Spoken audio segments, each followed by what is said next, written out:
마가복음 제54강 12장 1절부터 12절까지의 말씀으로 악한 농부의 비유라는 제목으로 살펴봅니다. 본문을 읽겠습니다.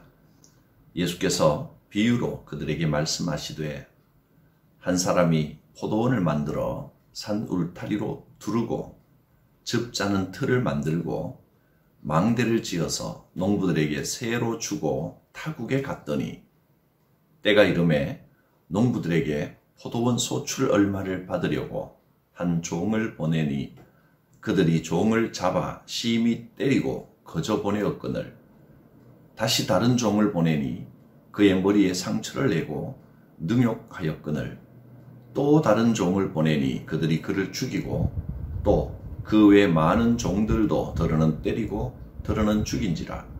이제 한 사람이 남았으니 곧 그가 사랑하는 아들이라. 최후로 이를 보내며 이르되 내 아들은 존대하리라 하였더니 그 농부들이 서로 말하되 이는 상속자니 자 죽이자. 그러면 그 유산이 우리 것이 되리라 하고 이에 잡아 죽여 포도원 밖에 내던졌느니라. 포도원 주인이 어떻게 하겠느냐? 와서 그 농부들을 진멸하고 포도원을 다른 사람들에게 주리라. 너희가 성경에 건축자들이 버린 돌이 모퉁이의 머릿돌이 되었나니 이것은 주로 말미암아 된 것이요 우리 눈에 놀랍도다 함을 읽어보지도 못하였느냐 하시니라. 그들이 예수의 이 비유가 자기들 가리켜 말씀하신 줄 알고 잡고자 하되 무리를 두려워하여 예수를 두고 가니라. 아멘. 앞서 마가복음 11장에서 예수님께서 성전 안에서 매매하는 자들을 질타하시니까 종교 지도자들이 화가 났습니다. 그들은 하나님께서 자기들에게만 권위를 부여했다고 생각하고 예수님을 인정하지 않았습니다.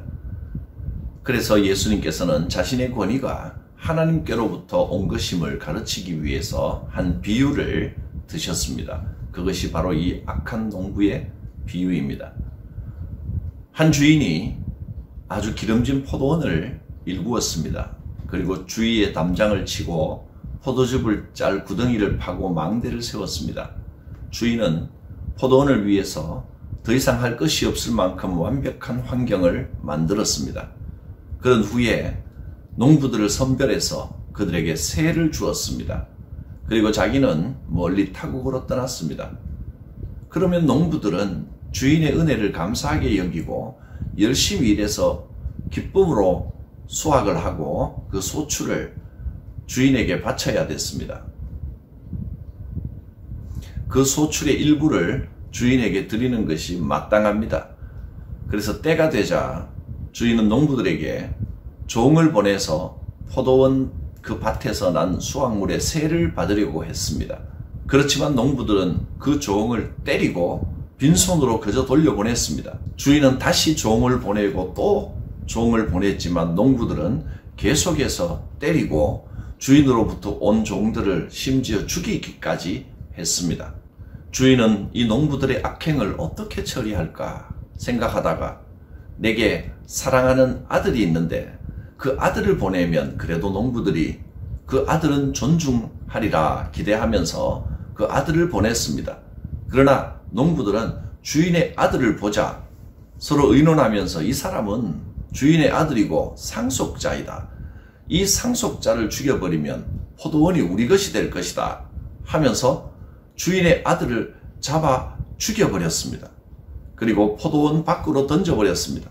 이 농부들은 주인이 보낸 종들을 때리고 죽이고 그렇게 함부로 했는데 주인이 아무런 대응이 없는 것을 보고 주인이 힘이 없는 줄로 생각했을 것입니다. 그래서 아들마저 죽여버리면 포도원이 영원히 자기들의 것이 될 줄로 착각했던 것입니다. 결국 주인은 그 농부들을 다 진멸하고 포도원을 다른 사람에게 맡겼다 하는 비유입니다. 이 비유에서 주인은 하나님을 가리킵니다. 포도원은 이스라엘 나라 또는 우리에게 맡겨진 사명을 말합니다. 농부들은 당시 이스라엘의 종교 지도자들을 나타내줍니다. 종들은 선지자들이요 마지막에 주인이 보낸 그 아들은 바로 예수님이십니다. 유대의 종교 지도자들은 이 비유가 자기들을 겨냥하여 하신 말씀인 줄 알아차리고 불같이 분노를 터뜨리면서 바로 예수님을 잡으려고 했습니다. 이 종교 지도자들은 탐욕과 교만과 어리석음으로 하나님을 대적하고 하나님의 아들인 예수님을 잡아 죽이려고 한 것입니다. 이것은 시편 118편 22절과 23절의 말씀이 성취되는 비유입니다. 건축자들인 유대인들이 버린 돌, 곧 하나님의 아들 예수님을 십자가에 못 박아 죽여버렸습니다.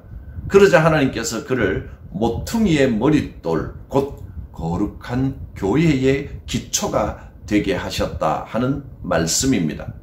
이것은 유대 종교 지도자들만을 비판한 것이 아니라 오늘 우리에게도 귀한 교훈을 줍니다. 하나님께서 이 귀한 인생을 우리에게 맡기셨습니다. 재능도 주시고 가족도 주시고 물질도 주셨습니다. 잘 관리하라 하셨습니다. 그런데 시간이 좀 지나면 은혜를 자꾸 잊어버립니다. 마치 자기가 주인인 듯이 착각을 합니다. 이 비유의 악한 농부들처럼 은혜를 잊어버리고 주인에게 세를 내는 것조차 아까워합니다. 농부들은 주인이 맡겨놓은 것을 자기 것인 줄로 착각하면서 점점 마음이 악해지고 변해갔다는 것이 이 비유의 핵심입니다. 우리 인생의 주인은 하나님이시라는 사실을 잊어서는 안 됩니다. 우리 인생은 하나님께서 나에게 맡겨주신 포도원입니다. 나의 재산도 자녀들도 그 어느 하나라도 하나님께서 맡기신 것이 아닌 것이 없습니다. 세상 권력이나 물질의 정신이 팔려서 마치 자기가 인생의 주인인 양 착각하기 시작하면 사명도 보이지 않고 진리도 보이지 않습니다. 욕심이 이 모든 것을 가리고 눈을 어둡게 만들어버리는 것입니다. 주인은 왜 그런 악한 종들을 당장 잡아들이지 않고 종을 보내고 또 종을 보내고 참고 또 참으시면서 마지막에는 아들까지 보내셨을까요? 하나님께서는 오래 참고 기다리시는 분이기 때문에 그렇습니다. 하나님께서는 계속해서 우리에게 회개할 기회를 주셨습니다. 오래 참고 기다리면서 우리가 회개하기를 바라고 계십니다. 베드로후서 3장 9절 말씀에는 주의 약속은 어떤 이들이 더디다고 생각하는 것 같이 더딘 것이 아니라 오직 주께서는 너희를 대하여 오래 참으사 아무도 멸망하지 아니하고 다 회개하기에 이르기를 원하시느니라 하고 말씀했습니다. 그러나 하나님께서 언제까지 그렇게 끝까지 참기만 하시는 분은 아닙니다. 포도원 주인이 어떻게 하겠느냐? 와서 그 농부들을 진멸하고 그 포도원을 다른 사람에게 주리라. 때가 되면 하나님께서 사람들에게 행한 대로 갚아주시는 그날이 반드시 옵니다. 우리가 어떻게 살아야 하나님 안에서 충만한 삶을 누릴 수 있겠습니까? 하나님께서 내 인생의 주인 되신 줄을 알고 기억해야 합니다. 그리고 하나님께 영광 돌리는, 하나님께서 맡겨주신 사명을 따라 살아가는 복된 삶을 살아갈 수 있기를 바랍니다. 기도드립니다. 거룩하신 하나님, 하나님께서 맡겨주신 우리 인생 청지기의 마음을 가지고 살아갈 수 있도록 우리의 마음을 부드럽게 하여 주시고 은혜를 주시옵소서.